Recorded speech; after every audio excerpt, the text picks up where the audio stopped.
Сәлем достар, қазіргі жасайтын салатымыз қысты күні өте дәмді болып шығады және де жақсы желінетін салаттардың бірін жасаймыз. Жасалу жолы өте оңай. Ең алдымен бізге керегі болгарский килограммдарын описаниеда қалдырамын. Пияз, сәбіз барлығын алдын ала ашып, жуып, тазалап қойдым. Помидорымыз, петрушка, укроп, осындай кішкене ғана ащы бұрыш қосып жібереміз. Чеснок, қант және де тұз керек.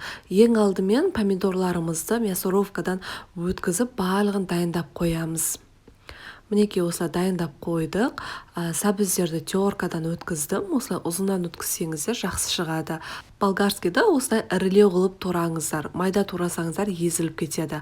Пияздарымызды да турап дайындап қойдық. Осылай ірілеу қылып турап шығасыздар. Алдымен қызып тұрған кастрюлямызға сұйық майымызды, бір кезде сұйық майды құйдық. Алдымен пиязымызды шамалы сарғайтып қуырып аламыз. Қуырмайда барлығын бірінен соң бірін салып жасасаңыздар да болады, бірақ мен әрдайым осылай алдын ала шамалы ғана қуырып аламын. Мінекей пиязымыз осылай сарғайып шыға бастаған кезде үстінен теркадан өткізілген біздің сәбізімізді саламыз. Сәбіздерді майда қылып теркадан өткізбеңіздер, осылай ұзынан өткізсеңіздер әдемі көрінеді салаттарыңыз. Одан соң оны да жақсылап тағы да бір 10-15 минуттай қуырып аласыздар. Уақыт өтіп шықты, үстінен біздің болгарскийімізді саламыз. Бұны қуырудың қажеті жоқ. Және де оның үстінен осындай қара бұршақ бұрышын саламыз. Көп салып қоймаңыздар, осылай көз мөлшермен 30 штугын салсаңыздар жеткілікті. Одан соң оның үстіне лавр жапырағын саламыз. Мен бір 10 шақты жапырақты салдым, соның өзі жеткілікті. Одан кейін оның үстіне 3 ас қасық тұзымызды, енді бұлардың барлығы мөлшері өзіңіздің жасағаныңызға байланысты, килограммына байланысты дәміне қарай саласыздар. Одан кейін 3 ас қасық қантымызды саламыз. Қант та ерекше дәм береді, сол үшін қосуды ұмытпаңыздар. Одан кейін біздің мясорубкадан өткізілген біздің қызанақтарымызды осы үстінен абайлап құйып шығамыз. Жақсылап бір рет қана араластырып аламыз. Енді қайнап шығуын күтеміз. Мінекей біздің салатымыз қайнай бастады. Осы уақытта асын шамалы ғана пәсейтіп, жақсылап 1 сағаттай қайнатып аламыз.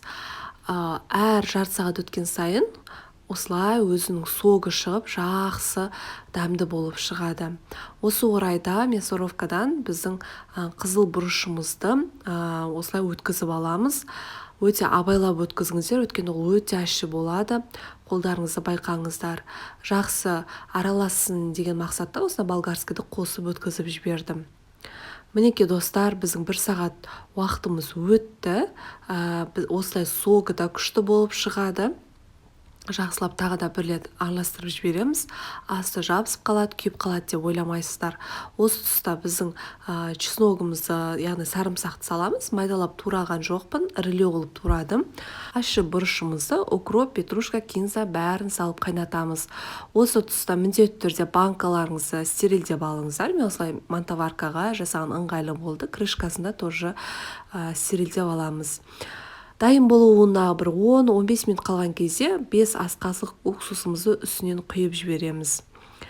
Мінекей біздің салатымыз дайын болды. Асын өшіріп, осылай қайнап тұрған тұсында банкілерімізге бірден осылай құйып аласыздар. Қайнап тұрғанда құйсаңыздар жақсы болады. Және де барлығын бірден осылай жауып аламыз. Жауып алғаннан кейін міндетті түрде төңкеріп жылы жерге бетін жауып, жақсылап орап банкілерімізді суығанша солай орап қоясыздар. Суығаннан соң салқын жерге қалдырамыз.